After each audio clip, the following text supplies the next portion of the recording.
you also deserve to be happy.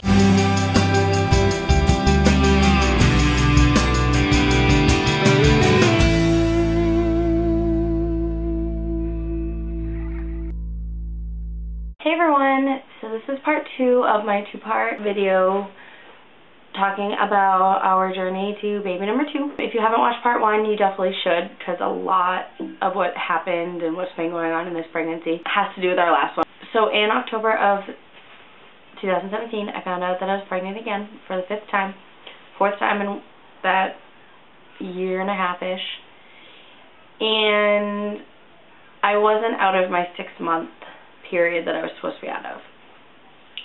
So I called the doctor, and they had me go in for blood work right away and told me to come in the next day for an appointment. So I did my blood work, went in, and I had no idea what they were going to say or anything, because they had never had me come in the next day for an appointment when I've told them that I was pregnant. And I talked to the doctor, and he explained a little bit that with the partial molar pregnancies, they can grow back as cancer. A very fast developing, vicious cancer. The way that the cancer shows itself is it shows itself as a pregnancy hormone. So my pregnancy hormone had come back positive, and he was like, we can't know for sure until we do an ultrasound.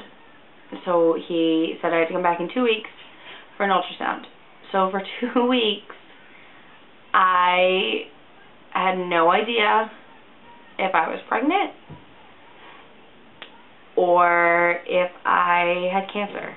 And for that 2 weeks, I just was kind of in a daze, because I was 24 years old with a 5-year-old child, and I mean, cancer doesn't care who you are, what you do, how much money you have, the family you have, it doesn't care. But I was just in a scary place, because I was afraid. I didn't know what could happen. And so for 2 weeks I had to wait and find out, just see what happened. I went in for the ultrasound, and because we had to book it so fast, they didn't have any ultrasound appointments in the office, so I had to do it in the hospital. And the hospital has different rules, and they do not let you see the ultrasound screen. They will not say a word to you, nothing. They won't even give you a smile to let you know that things are okay. At least this woman did not.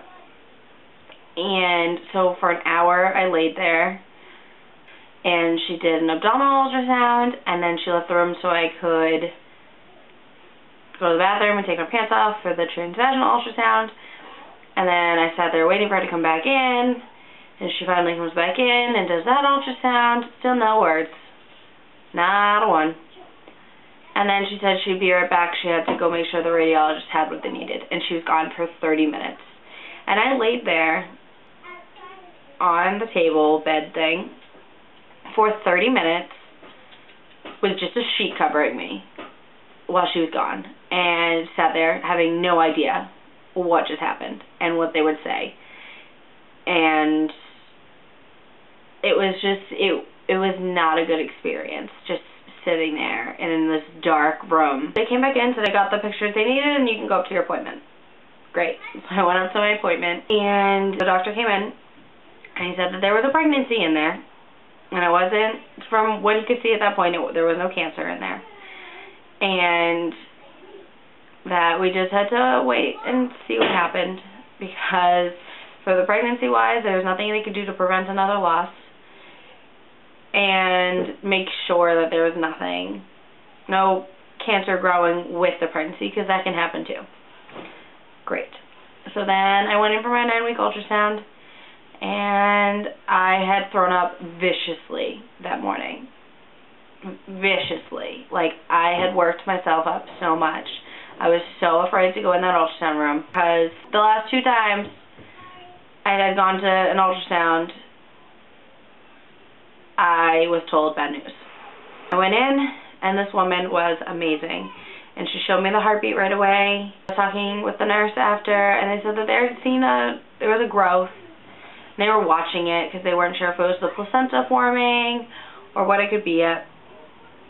So then I had my next ultrasound at 11 weeks, and because of that growth, they wanted me to see the high-risk doctor. Look, and she said that she wasn't sure what it was, that it's not cancer, which was just finally so relieved to hear that after 7 weeks of not knowing, that finally we know it's not cancer. And that it could be like a pregnancy fibroid, which happens, and they just have to monitor it to make sure that it doesn't grow and like take over or block my cervix. And she said that I could come back in again for a 16-week ultrasound just to check its growth and such. So I went in for that ultrasound, and sweet little baby girl still looks really good. And we finally told our family at 15 weeks. And because we didn't tell anybody for any of that time, because I didn't want to talk about it. I didn't want to think about the possibility of it being cancer. And I didn't want to think about the possibility of losing another baby. And I mean, I'm almost 19 weeks now, and I still worry every single day. I bought a Doppler, which has been really helpful. So since about 10 weeks, I've been able to listen to her heartbeat. But it doesn't stop the worrying. It doesn't stop that at any moment something could happen, or that something else could be wrong, or I don't know. Pregnancy after loss is just nothing that anybody should go through. The worries and the paranoia, and it's not fun. It's not fair. It's not what you want pregnancy to be. Pregnancy should be exciting. Pregnancy should be a great time of your life. It should be wonderful, and it hasn't been wonderful or fantastic. And I don't mean that as in like I'm ungrateful or whatnot to be pregnant, because I know there's people who even can't get to getting pregnant. And I am lucky to have Ryder, and I am lucky to be pregnant again. It's just not what I wanted to experience, and it's not what you see people experiencing. And I see all these people getting pregnant and not having a worry in the world and just getting to experience it in the moment, and I just so wish I could have that. And I try to have that, and I try to be like, I can't control it, so I'm going to enjoy it, and I'm going to enjoy every moment I have with her, even if that means just time with me and not in my arms. But there's always that voice in the back of your head that's just worrying and freaking out and paranoid about every little thing and scared to go to the doctors. And thankfully I have the most amazing OB team and their nurses, and everyone has been so fantastic with me and my millions of phone calls worrying over every little thing. And my extra appointments and extra ultrasounds to make sure things are going well. I'm just going to have to take this pregnancy one day at a time, and that end goal is to have that little beautiful baby girl in my arms, because that's all I want.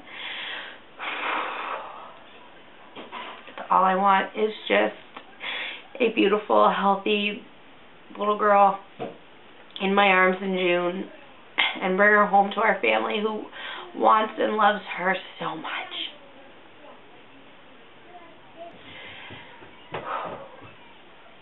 So, follow us on our journey. It's still not over. It's never going to be over.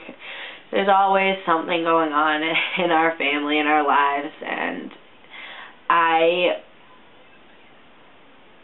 did these videos because I want people to know they're not alone. That you're not alone in if you've lost a baby or a pregnancy. You're not alone in if you're just so paranoid that something could be wrong and you just making yourself crazy. You're not alone. It's It's not abnormal. You have every right to be afraid. You have every right to be worried. But you also deserve to be happy. You deserve to be excited that you're pregnant and experiencing this. And I don't know. I will not be completely okay until she's in my arms.